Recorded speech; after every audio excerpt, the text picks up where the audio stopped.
همه ما بعد از چند سال بعد از اینکه داخل یه خونه یا آپارتمان سکونت کردیم، معمولا فضای داخلی اون خونه، بیشتر فضای داخلی برای ما خیلی خسته کننده میشه و تکراری میشه و تصمیم میگیریم که یک سری تغییرات ایجاد بکنیم. بنابراین دست به بازسازی خونه میزنیم. حالا این بازسازی یک سری اصولی داره، یعنی ما اگر بخوایم تغییراتی توی خونه ایجاد بکنیم یک سری نکات رو باید رعایت بکنیم که یک بازسازی اصولی داشته باشیم. با من همراه باشید تا در موردش بیشتر صحبت کنیم.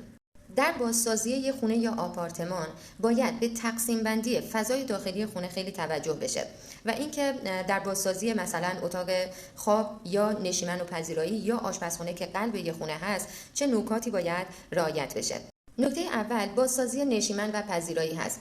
معمولا اگر ما نشیمن و پذیرایی رو از همدیگه تفکیک بکنیم، یعنی این دو تا فضا رو از هم جدا بکنیم، خیلی نقشه در واقع خونه شکیل‌تر و زیباتر میشه. چرا بازسازی نشیمن و پذیرایی و تفکیکشون اینقدر مهمه؟ دلیلش اینه که این فضا در واقع سبک زندگی ما رو داره نشون میده، جاییه که ما با دیگران تعامل داریم، ارتباط برقرار میکنیم و خیلی مهمه که این دو فضا چطور تقسیم بندی بشن. و معمولا برای اینکه این دوتا از هم تفکیک بشه، خیلی از افراد میان فقط با استفاده از چند تا پله این دوتا فضا رو از هم تفکیک میکنن. پس بازسازی نشیمن و پذیرایی و تفکیکشون خیلی مهمه. دومین نکته بازسازی آشپزخونه است. آشپزخونه قلب یک خونه است. دست کم برای خانم ها قلب یک خونه است و خیلی بازسازیش مهم هست.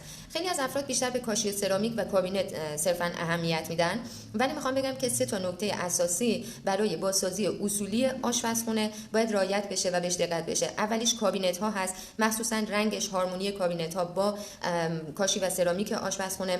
دومی بحث تأسیسات و لوله کشی و شیرالات آشپزخونه هست و سومی تهویه است که خیلی مهمه. سومین نکته بازسازی اتاق خواب ها هست. ببینید اتاق خواب ها معمولا بخش خصوصی ساختمان هستند و طبق سلیقه شخصی شما طراحی میشن، اما اگر که میخواید که احساس آرامش بیشتری توی این فضای خصوصی داشته باشید، یک سری نکات رو باید حتما توی بازسازیش رعایت بکنید. اولین نکته رعایت در واقع عایق صوتی و گرما هست برای اتاق خواب ها. دومیش اینکه ببینید فضای اتاق خواب ممکنه بعضی وقتا چند تا کارایی برای شما داشته باشه، یعنی یا محلی برای استراحت شما میتونه باشه و یا در بخشی از اون اتاق خواب ممکنه شما میز کارتون رو قرار بدید و بخواید که توی اون فضا کار بکنید. پس تقسیم بندیش خیلی مهمه. و سومی داشتن سرویس بهداشتی هست. و اما چهارمین نکته بازسازی سرویس بهداشتی است. سرویس بهداشتی یه فضای خیلی کوچیکی از خونه رو معمولا اشغال میکنه، اما این فضا خیلی پرکاربرد هست. بنابراین 3 تا نکته رو باید داخلش رعایت بکنید. اول اینکه حتما به لوله کشی ها و فاضلابش توجه بکنید. اگر نیاز به تعمیر یا تغییری در لوله کشی هست حتما این کار رو انجام بدید. دومیش عایق بندی و آب بندی مناسب و اصولی هست و سوم اینکه از متریال مرغوب و زیبا استفاده کنید.